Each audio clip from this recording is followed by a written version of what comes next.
Halo pemirsa setia Jember 1 TV dimanapun Anda berada, bahagia sekali saya Desi Syatma dapat kembali di hadapan Anda.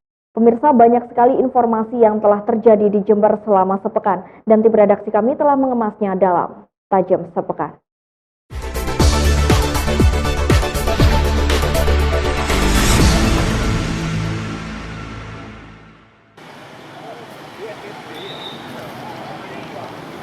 Puluhan masyarakat Jember yang tergabung dalam Forum Masyarakat Tertindas atau Format melakukan aksi unjuk rasa di depan pendopo Wahya Wibawa Graha. Mereka menuntut Bupati untuk mundur dari jabatannya karena dianggap menyalahi aturan terkait pembuatan dokumen kependudukan. Korlap Aksi Kustiono menegaskan persoalan yang terjadi pada Dispenduk mencerminkan pemerintah Bupati Jember Dr. Faida sudah tidak bersih atau tidak sesuai dengan jargon Bupati yakni tegak lurus yang selama ini disampaikan. Kustiono menyayangkan selama ini masyarakat terpaksa mengantri sejak jam 2 pagi untuk bisa mengurus dokumen kependudukan. Sementara Bupati Jember langsung meminta kepala dinas untuk membuatkan dengan alasan hilang tanpa adanya surat hilang dari kepolisian. Menurut demonstran, jika masyarakat diminta untuk membuat dokumen kependudukan sesuai dengan aturan, seharusnya Bupati juga harus melakukannya sesuai aturan. Kami meneriakan gerakan moral bahwa seperti yang kita ketahui bahwa Bupati gembar-gembor dari awal sejak dilantik. Dia akan menjalankan prinsip 3B, baik caranya, baik hukumnya, betul. Apalah itu ya.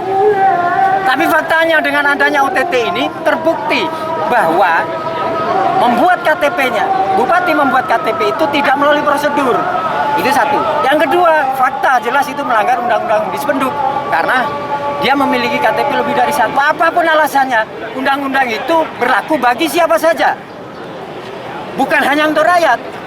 Nah, dengan jargon tegak lurus dan 3B-nya, maka ini bahasa Jembernya carpak itu.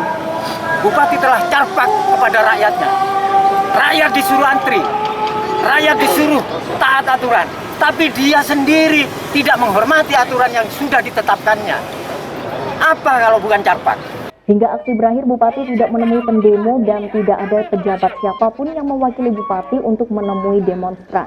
Informasi yang diterima Kustiono, Bupati saat ini sedang kunjungan dinas luar kota dan belum diketahui kapan akan kembali. Dari Jember, DKAJ Jember 1 TV melaporkan. Dalam operasi tangkap tangan, selain terbukti ada pungli di sini, Bupati. Setelah melakukan aksi demo di depan pendopo Wahya Wibawa Graha, sejumlah demonstran yang tergabung dalam Forum Masyarakat Tertindas atau Format menuju Dispenduk untuk membuat posko pengaduan. Posko ini sengaja mereka buat agar apa yang dirasakan masyarakat bisa terserap dan disampaikan kepada pimpinan Dispenduk ataupun Bupati. Tujuannya agar Pemkab Jember segera melakukan perbaikan soal pelayanan Adminduk yang dinilai carut-marut ini. Koordinator aksi Kustiono mengatakan bahwa posko ini akan berdiri selama 1 minggu, namun jika banyak keluhan bisa diperpanjang. Sedangkan jam bukanya mulai pagi hari hingga 10 jam. Dalam proses penungguan pelayanan administrasi yang sampai berbulan-bulan bahkan 1 tahun lebih mereka tidak ada itu, ketika ada satu contoh itu mereka menggunakan salah satu jalur. Nah, salah satu jalur karena mengurus administrasi itu harus dengan dokumen resmi, maka dokumen resminya kan di bawah si calo itu. Yang ternyata sampai hari ini nggak selesai. Jadi yang baru dia nggak pegang, yang lama hilang entah kemana, nggak ada tanggung jawab. Nah, untuk itu kami buka posko itu, pengaduan semacam itu supaya bisa terinventarisir. Dari Jember, DKAJ Jember 1 TV melaporkan.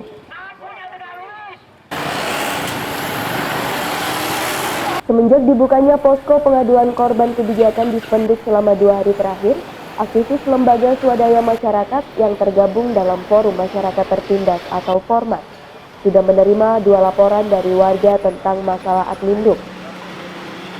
Menurut pendiri posko, Kustiono, keluhan warga tersebut berkaitan dengan pengurusan KTP dan KK yang sudah berbulan-bulan belum selesai.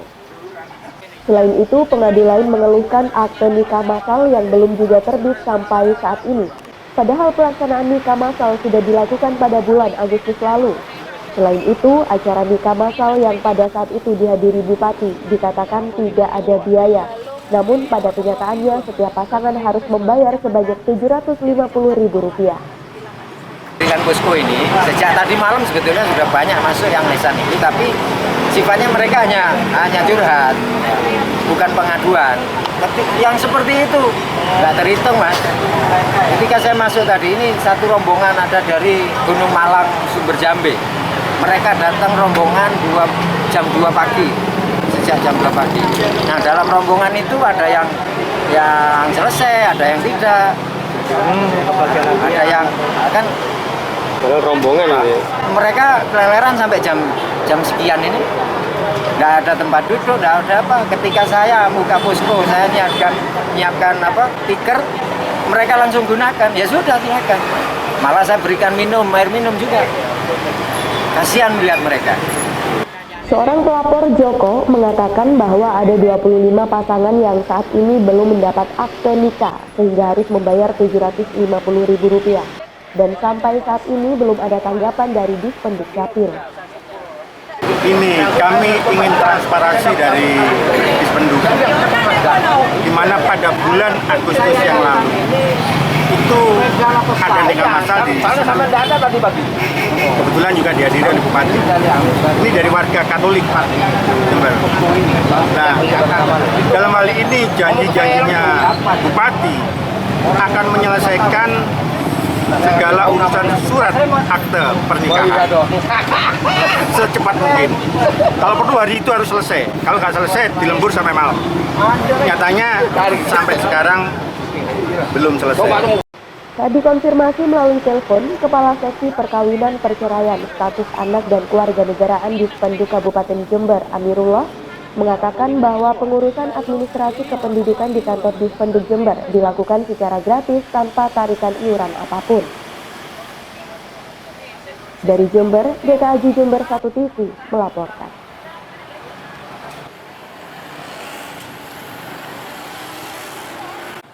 Fatul Hidayat, seorang warga Desa Kraton, Kecamatan Kencong, Jember, mendatangi posko pengaduan korban kebijakan format yang ada di depan kantor Dispenduk Capil Jember.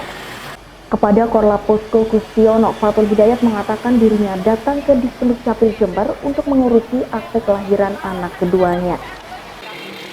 Sekitar tanggal 5 Agustus, ia kumpulkan akte di Dispenduk Capil dan disuruh mengambil tanggal 5 sampai 6 September sesuai kupon tanda terima. Tapi setelah kembali lagi pada bulan September lalu, petugas mengatakan akte sudah tercetak, tapi tidak ada di Dispenduk Capil. Lalu petugas mengatakan sudah di kecamatan atau desa setempat. Anehnya, setelah Fatul datang ke Dispenduk lagi, petugas menyampaikan kalau dirinya harus membuat surat kehilangan ke kantor polisi. Ini saya keluarnya mau mengambil akte anak saya, ya kemarin itu bulan Agustus, tanggal yang mengumpulkan sekitar tanggal 5. Terus pengambilannya ini selesai tanggal 5 bulan 9 September. Nah, terus saya ke sini tidak ada. Pas September itu ya? Pas September itu tidak ada. Isinya sudah tercetak gitu. Nah, terus tadi saya sudah petugasnya bilang gini, Pak, saya sudah ke Kabid, lapor ke Kabid, disuruh minta surat keterangan kehilangan ke Polsek. Untuk itu cetak ulang. Yang hilang itu yang di sini kan. Yang menghilangkan kan sini. Kenapa kok saya yang lapor? Harusnya si Semdo. Prinsipnya pusat pengaduan ini kan tidak sebagai menyelesaikan masalah secara person to person ya. Jadi kami tidak akan berkutat fokus pada persoalan Pak Fatul, tapi kami akan mencoba melihat kebijakan secara umum bahwa apa yang terjadi di sistemnya. Jadi apa yang terjadi di Pak Fatul ini kan hanya salah satu contoh, satu saja di antara sekian ratus atau sekian ribu orang. Tidak menutup kemungkinan beliau ini yang sama persis dengan kasus beliau itu ratusan, ya kan? Nah, pertanyaan saya, DPR kemana? kami ini siapa sih? Kustiono siapa? Pusat pengaduan seperti ini apa yang bisa kami lakukan? Bengok-bengok apa? Tidak punya kewenangan. Kan gitu. Nah, dengan adanya ini kita ekspor, kita sampaikan kepada publik. Yang pertama, biar publik membuka mata, terbuka matanya semua bahwa sistem kita memang bobrok. Namun sayangnya awak media belum diperkenankan untuk masuk meminta konfirmasi ke ruangan pejabat Dispenduk. Selain itu, upaya awak media untuk mengkonfirmasi melalui telepon kepada PLT Kepala Dispenduk Jember saat ini juga belum direspon. Dari Jember, DKAJ Jember 1 TV melaporkan.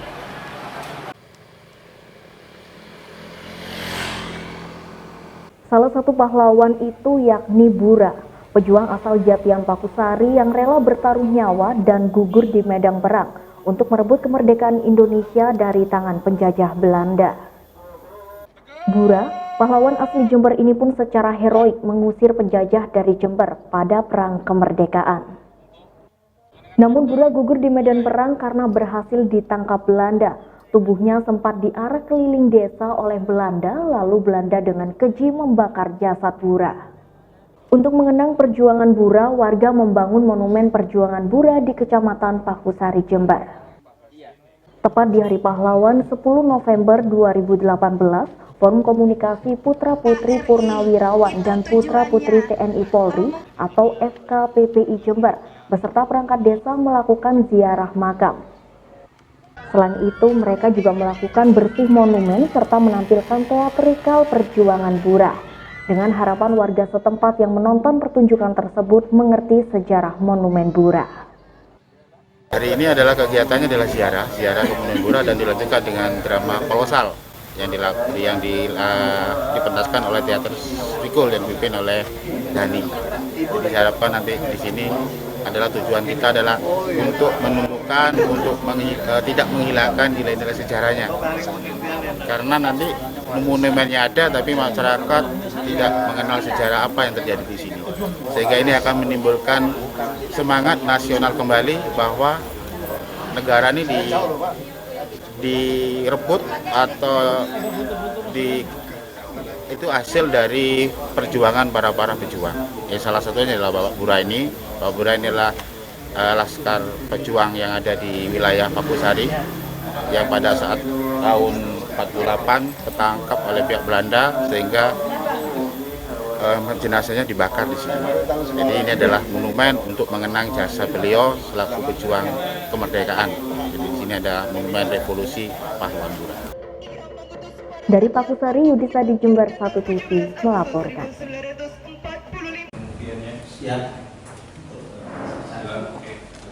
Sidang berlangsung di ruang Cakra Pengadilan Negeri Jember Selasa siang. Baik terlapor maupun pelapor menghadiri sidang tersebut. Berikut 2 orang saksi kunci permasalahan keluarga tersebut. Kasus yang sebenarnya bisa diselesaikan secara damai tersebut tidak bisa menemui titik temu. Akhirnya korban melaporkan kasus tersebut dan menempuh jalur hukum. Terlapor berinisial CSW diakui melakukan tindakan tidak menyenangkan dengan mengupload kata cacian dan hinaan melalui media sosial Facebook. Dalam sidang tersebut menghadirkan keterangan saksi, yakni pembantu pelapor dan anak pelapor.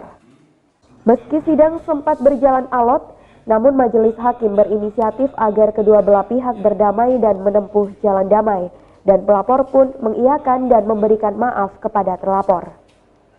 Namun meski demikian proses hukum tetap berjalan, akan tetapi perdamaian tersebut bisa menjadi pertimbangan majelis hakim mengurangi hukuman terhadap terlapor. Masalah keluarga ya, ini eksiden kecil, endingnya terakhir ya saling memaafkan. Sudah kita saling memaafkan baik korban. Apa ada saksi meringankan? Meringankan. Pak Dino bicara ending apa sudah berakhir nih Pak? Enggak ada berakhir. Belum ya? Tapi setidak-tidaknya kan jadi pertimbangan masalah ini. Apa ada saksi meringankan dari? Ada banyak karena tadi saksi satu dengan yang lain kan tidak sama.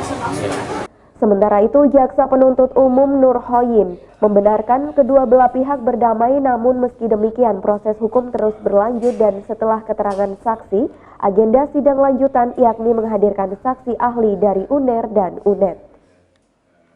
Ya, tadi kan pembuktian ya dari keterangan saksi-saksi, terus kemudian terdakwah itu pada prinsipnya sudah mengakui perbuatannya itu ya, yang menyebarkan Facebook ya. Terus kemudian namun dia membantah kalau melakukan kekerasan dengan ancaman mau memukul dan menyulut rokok itu tadi.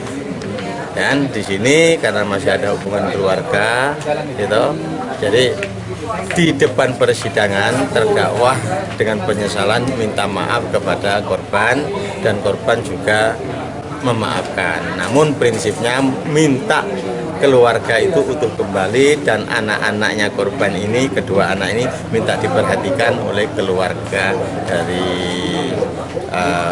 papanya, yang papanya Junda dan mantan mertuanya itu. Lebih lanjut, Nur Hoyin juga menghimbau kepada masyarakat agar lebih bijak menggunakan akun sosial. Bila salah penggunaan bukan tidak mungkin bisa berurusan dengan hukum seperti kasus yang ditanganinya. Dari Pengadilan Negeri Jember, Yudis Adi, Jember 1 TV melaporkan.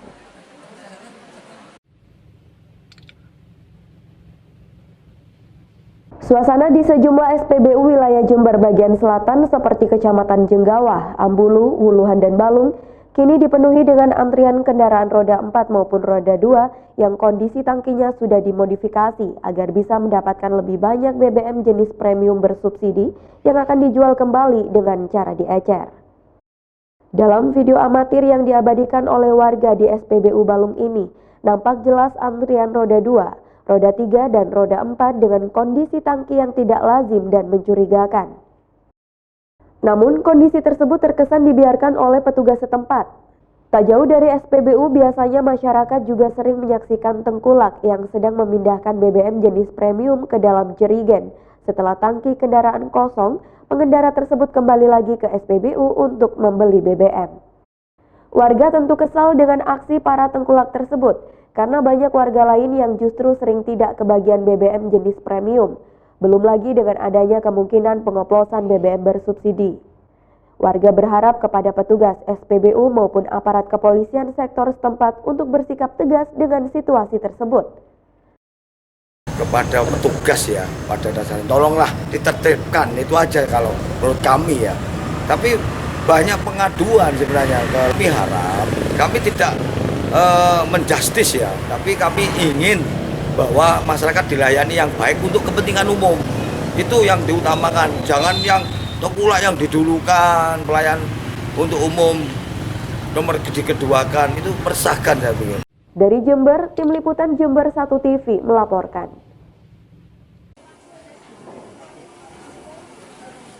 Terpantau di Pasar Tanjung Jember, sejumlah harga sayuran masih belum mengalami kenaikan. Mengingat sesuai tradisi, harga bahan makanan selalu mengalami kenaikan saat momen Maulid. Bahkan beberapa komoditi seperti cabai dan tomat mengalami penurunan harga. Tomat misalnya, kini per kilogramnya hanya Rp2.000 saja. Dengan melimpahnya stok tomat, pedagang bahkan harus membuang dagangannya karena terlalu lama berada di lapak, sehingga tomat tersebut membusuk. Sementara itu untuk suasana pasar sampai kini masih terlihat lengang, belum ada lonjakan pembeli seperti sebelumnya. Karena biasanya mendekati Maulid, banyak pembeli yang datang ke pasar untuk menambah stok bahan makanan di rumah mereka. Karena tradisi di Jember memperingati Maulid, warga selalu mengadakan tasyakuran bersama. Harga masih stabil, yang agak naik itu bawang merah. Kalau bawang putih turun, bawang merah itu hampir setiap hari kayak naik 1.000, 2.000, naik terus bawang merah. Terus barang-barang yang lain, Lombok juga turun, Lomboknya turun. Tomat seminggu yang dua minggu yang lalu itu 500, sudah di pasar itu. Tapi sekarang sudah mulai naik sedikit. Bulan terakhir saya 1.700. Kalau pembeli menjelang Maulid ini masih biasa-biasa saja. Kemarin 2 hari kemarin malah agak sepi. Dari Pasar Tanjung, Yudisa di Jember 1 TV melaporkan.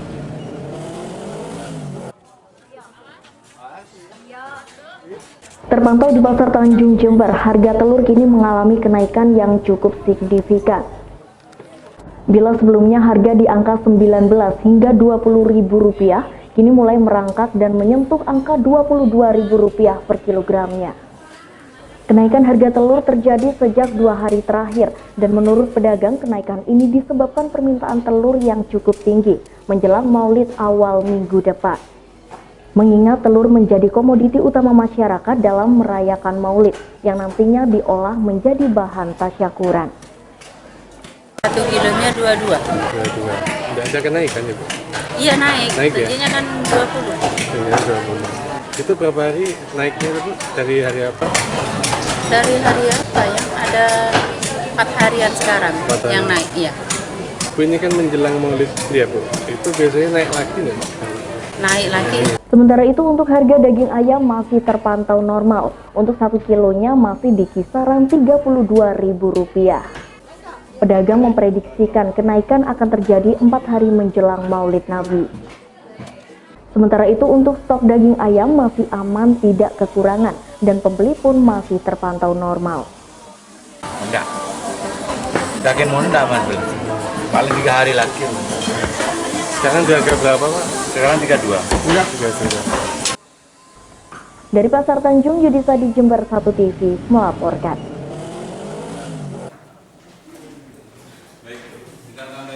Di usia senjanya, kakek Busan, usia 60 tahun, warga Arjasa Jember, harus duduk di kursi pesakitan Pengadilan Negeri Jember. Busan dituduh mencuri durian oleh adik kandungnya sendiri. Polisi menjerat Busan dengan pasal 362 KUHP tentang pencurian. Sementara itu, Busan sendiri mengaku tidak mencuri durian yang pohonnya tumbuh di tanah warisan keluarga. Busan mengaku mengambil dan menjual durian tersebut karena sudah menjadi tradisi sejak zaman kakeknya tersebut. Namun tiba-tiba Busan ditangkap polisi dengan tuduhan mencuri durian tersebut. Rupanya WK, adik kandung Busan, mengklaim tanah yang ditumbuhi pohon durian tersebut adalah miliknya. Jadi ini yang melaporkan adalah saudaranya, karena dia mempunyai dasar bahwa saudaranya ini mempunyai akta jual beli yang terbit kalau tidak salah tahun 2016 mungkin, antara 2016-2017. Sedangkan klien saya yang nama Pak Samsul Busan ini, dia itu mewarisi dari zaman ayahnya. Jadi dari zaman ayahnya meninggal turun ke dia, sehingga durian itu memang dia biasa untuk menebaskan oleh zaman ayahnya kepada satu orang ini yang dalam BAP ini. Pelaporan ini terjadi sejak timbulnya akta jual beli dari pelapor. Jadi karena dia merasa beli, jadi durian yang ada di sana itu menurut dia karena dia punya, dianggap itulah miliknya, gitu, seperti itu. Padahal secara de facto di lapangan saya lihat bahwa durian itu memang sudah terbiasa diambil dan dipanen oleh terdakwa. Bahkan untuk penguasaan tanah itu dia tidak pernah menguasai sampai sekarang. Bahkan yang lebih parah lagi, dijual beli pun itu tidak ada jual beli tanah berikut duriannya, tidak ada. Itu kan Bapak kan jual, durin. Sedangkan jual durin itu Bapak, makanya katanya tanah ini diapte. Tapi saudaranya Bapak itu tidak ada yang ngecap semua. Kalau tanah turunan dulu kan saudaranya kan butuh ngecap kan. Ya itu, tidak ngecap saudaranya. Katanya tingginya yang nyuruh itu dijual tanah itu. Sudah dijual, Bapak itu nebas. Bapak yang bukan ngambil, mengambil begitu, pesan pulang, diambil durin, dibawa polsek buktinya. Pernah ada perdamaian nggak Pak? Didamaikan? Sudah ada. Terus? Di polsek pulang Bapak. Pulang, ya betul Pak Samsul, saya yang sampean, itu aja tanahnya sampean, bilang gitu. Sedangkan dibawa lagi Bapak. Jadi kasih panggilan, 3 bulan panggilan lagi, temuin sama Bapak. Ini dihukum berapa bulan ini bapaknya nih? Ini ada 2 bulanan lebih. 2 bulan ya, gara-gara duren ya? Iya. Kini Busan menjalani serangkaian persidangan untuk menanti vonis hukuman yang dijatuhkan oleh hakim. Dari Jember, DKAJ Jember 1 TV melaporkan.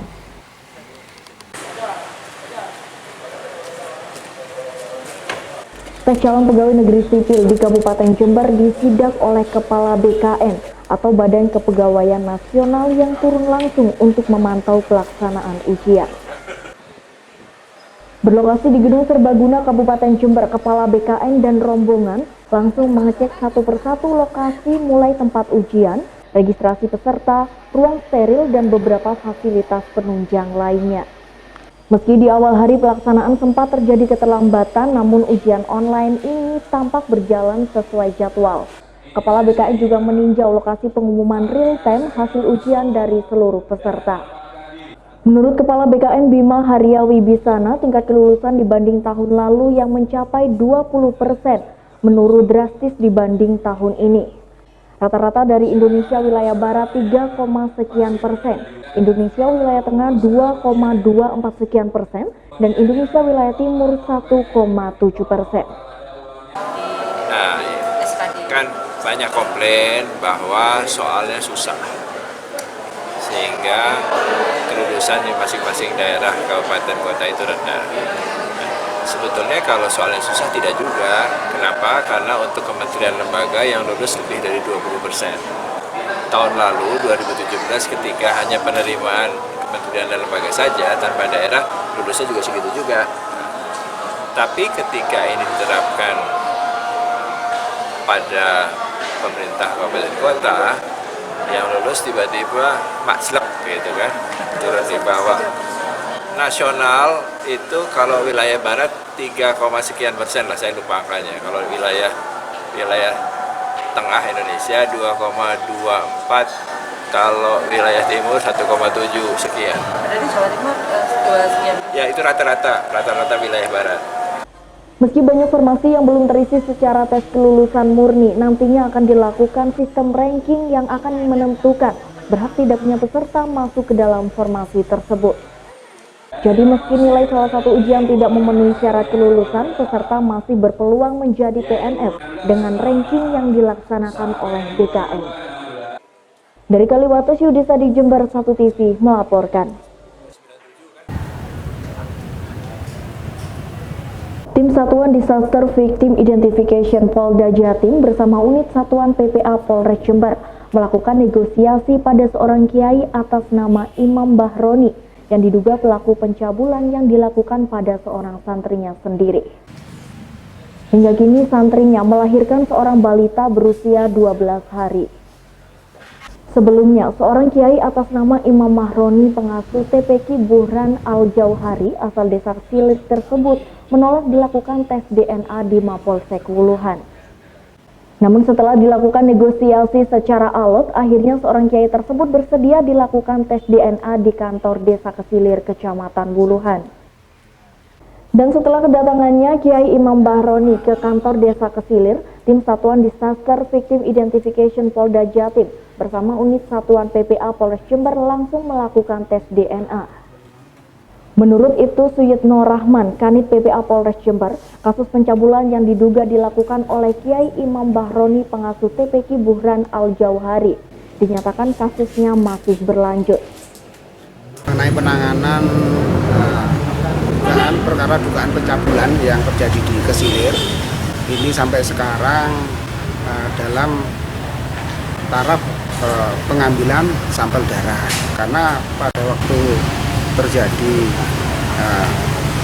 permasalahan itu setelah dilakukan pemeriksaan diambilkan keterangan bahwa pihak terlapor itu minta di tes DNA.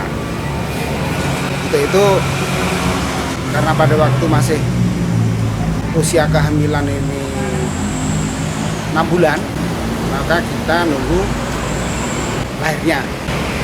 Setelah sekarang lahir, usia 13 hari sekarang, maka kita lakukan tes DNA dan pada hari ini kita ngambil sampel darah dari terlapor, dari korban dan anak korban. Sebelumnya, Satuan Disaster Victim Identification Polda Jatim bersama unit Satuan PPA Polres Jember sudah melakukan tes DNA terhadap korban dan anak korban.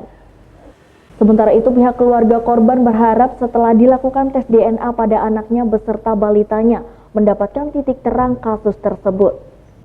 Dan selanjutnya mereka berharap untuk dapat menuntut keras pada pembuatan pelaku agar mendapat hukuman yang setimpal, karena pelaku sudah tidak layak menjadi panutan dan contoh di masyarakat. Pihak keluarga inginnya minta keadilan untuk kasus anak saya. Jadi untuk pelaku biar dapat hukuman yang berlaku aja. Dari Wuluhan, Bambang Sugiarto, Jember 1 TV melaporkan. Tim identifikasi dari Polres Jember langsung melakukan olah tempat kejadian perkara di rumah Mulya Ningsih, usia 65 tahun. Di mana ia sendiri adalah warga Jalan Lejen Suprapto, Gang Hotel Kemayoran, Jember. Hal tersebut dilakukan lantaran pemilik rumah diketahui meninggal dunia di dalam kamarnya dalam kondisi tubuh membengkak dan mengenaskan. Warga curiga karena tidak biasanya Bu Mulya Ningsih yang tinggal sendirian di rumahnya itu tidak pernah berolahraga pagi dan ikut senam di balai RW selama sepekan terakhir. Selanjutnya, warga makin curiga karena di rumah korban tercium bau yang menyengat. Lalu warga kemudian memberanikan diri masuk rumah Bu Mulya Ningsih tersebut, namun rumah terkunci dari dalam. Hingga akhirnya warga melihat dari jendela luar rumah Mulya Ningsih dan diketahui bahwa penghuni rumah tersebut telah terbujur kaku dengan kondisi yang sangat mengenaskan. Menurut Santoso, salah satu seorang tetangga, biasanya almarhumah sering berolahraga dan senam. Namun beberapa hari ini tidak pernah terlihat dan ternyata diketahui telah meninggal dunia. Warga kemudian lapor kepada polisi. Ya rutin dari sholat apa tuh subuh dia tuh pasti rutin. Cuman ya itu senam juga ikut di balai desa. Kegiatan desa juga. Kegiatan desa itu ikut. Terus ke kelurahan. Iya ikut terus itu. Memang punya riwayat sakit sebelumnya Pak. Iya mungkin waktu rapat itu katanya Pak RT itu sudah bengkak semua. Ya, mungkin ya sakit. Saya rasa itu ya enggak ketemu orang mungkin gitu. Polisi dari Resort Jember selanjutnya melakukan olah TKP dan jenazah Mulya Ningsih kemudian dievakuasi ke kamar jenazah Rumah Sakit Dr. Subandi Jember.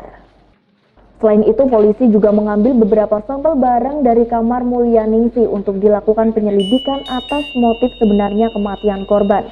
Meski dugaan sementara korban meninggal karena sakit jantung. Dari Jember, DKAJ Jember 1 TV melaporkan.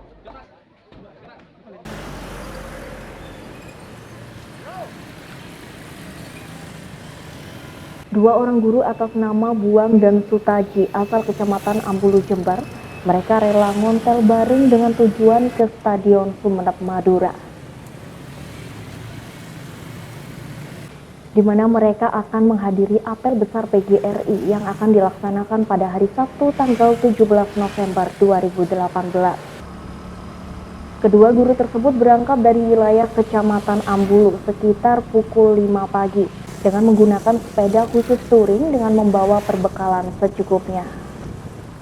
Cara unik dan nekat ini dilakukan untuk menunjukkan bahwa seorang guru harus mempunyai jiwa semangat juang dan keikhlasan untuk mencapai kesuksesan. Karena dapat dibilang guru adalah salah satu pejuang bahkan pahlawan pendidikan. Ini kami berdua ini naik sepeda ontel goes dari Ambulu, Jember ke Sumenep, Pulau Madura.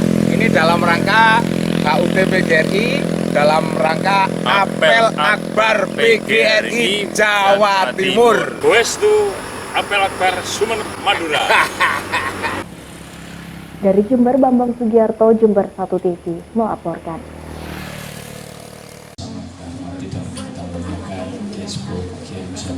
Dalam MOU ini turut hadir Ketua Asosiasi Petani Kopi atau APEKI Jember. Dengan kerjasama ini diharapkan mampu memberikan manfaat ekonomi lebih baik lagi kepada petani kopi yang ada di Jember. Karena tak hanya kopi yang laku dijual, namun kita juga harus memperhatikan kesejahteraan petani kopi di Jember. Hal ini dilakukan agar manfaat ekonomi tersebut tidak timpang. Selain itu, dalam program sinergi ini juga melatih SDM atau petani kopi untuk tahu lebih jauh terkait pemasaran serta pangsa pasar yang tepat untuk kopi Jember. Kerjasama ini nantinya akan menguatkan baik dari Poli J dan juga Gapoktan, bisa dalam bentuk bantuan sarana, prasarana maupun pelatihan SDM untuk petani kopi. Diharapkan melalui kerjasama ini juga nantinya akan membuka prodi baru, yakni pengelolaan perkebunan kopi, yang tentunya akan membutuhkan sinergi dengan petani kopi, di mana hal tersebut sesuai dengan instruksi Presiden Joko Widodo.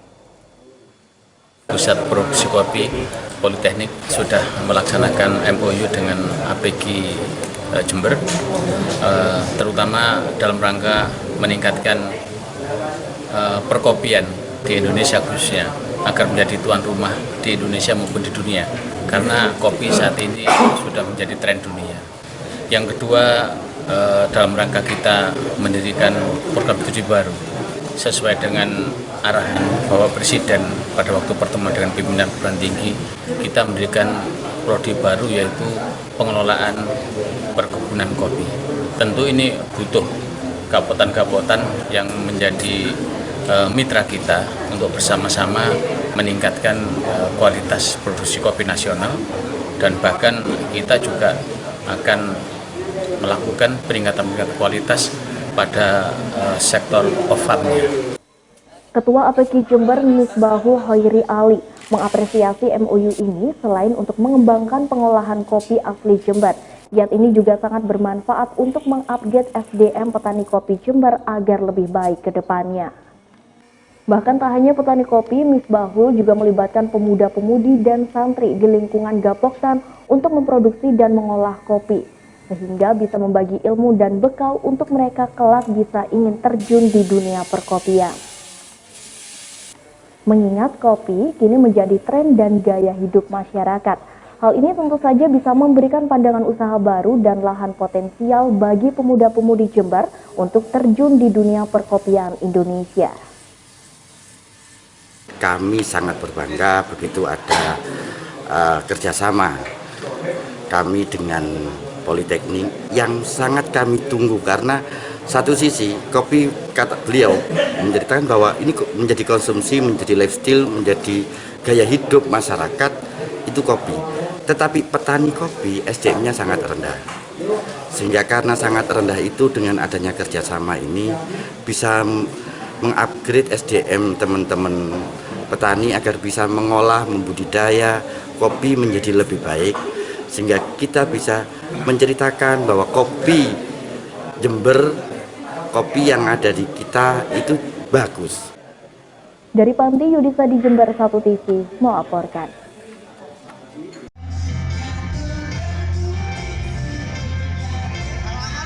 Upacara Hari Raya Persembahan yang diadakan oleh umat Kristen Jawi Wetan yang ada di Desa Rejo Ajung, Kecamatan Semboro, Jember nampak meriah. Dengan memakai pakaian adat Jawa, mereka melakukan kirap menuju gereja Kristen Jawi Wetan yang ada di desa setempat, sambil membawa bermacam-macam persembahan dari hasil bumi mereka. Kemudian iring-iringan persembahan tersebut memasuki gedung gereja dengan disambut tembang-tembang Jawa.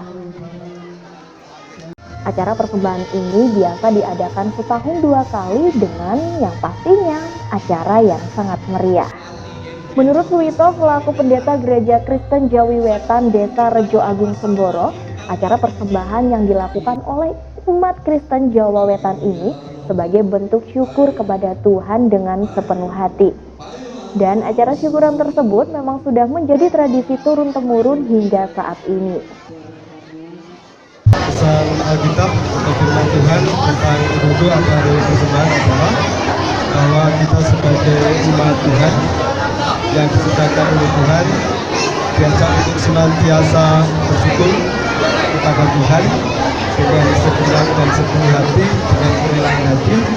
Itu semua kita lakukan karena berkat anugerah perbuatan-perbuatan Tuhan yang baik yang dirasakan oleh seluruh umat manusia termasuk juga umat Kristen. Dari Semboro, Bambang Sugiarto, Jember 1 TV melaporkan. Sayang sekali pemirsa, informasi tadi sekaligus menutup jumpa kita hari ini dalam Tajam Sepekan.